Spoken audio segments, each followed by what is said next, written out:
Acts 24. And after 5 days, Ananias the high priest descended with the elders and with a certain orator named Tertullus, who informed the governor against Paul. And when he was called forth, Tertullus began to accuse him, saying, "Seeing that by thee we enjoy great quietness, and that very worthy deeds are done unto this nation by thy providence, we accept it always, and in all places, most noble Felix, with all thankfulness, notwithstanding that I be not further tedious unto thee, I pray thee that thou wouldest hear us of thy clemency a few words. For we have found this man a pestilent fellow, and a mover of sedition among all the Jews throughout the world, and a ringleader of the sect of the Nazarenes, who also hath gone about to profane the temple, whom we took, and would have judged according to our law. But the chief captain Lysias came upon us, and with great violence took him away out of our hands, commanding his accusers to come unto thee, by examining of whom thyself mayst take knowledge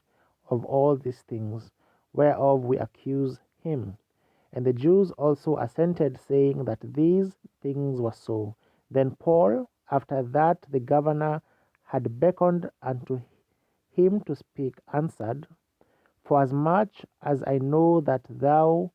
hast been of many years a judge unto this nation, I do more cheerfully answer for myself, because that thou mayest understand that there are yet but 12 days since I went up to Jerusalem for to worship.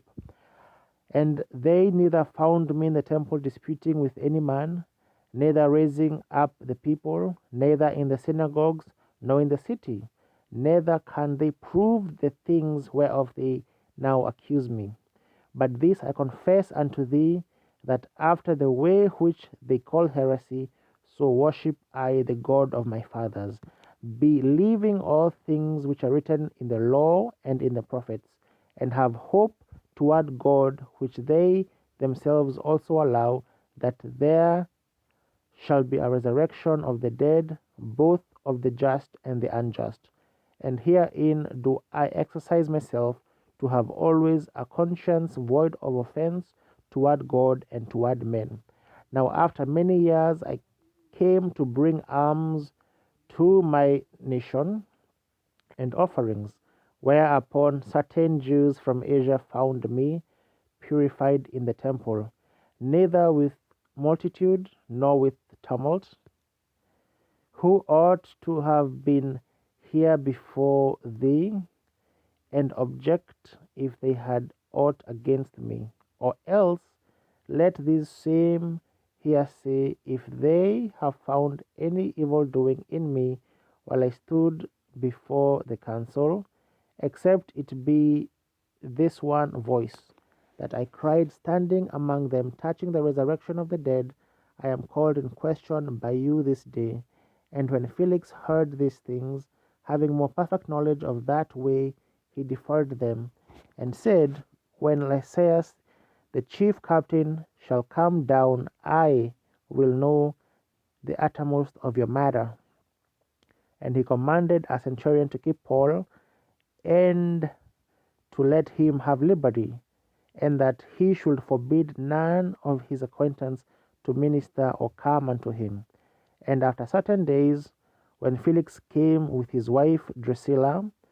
which was a Jewess, he sent for Paul, and heard him concerning the faith in Christ, and as he reasoned of righteousness, temperance, and judgment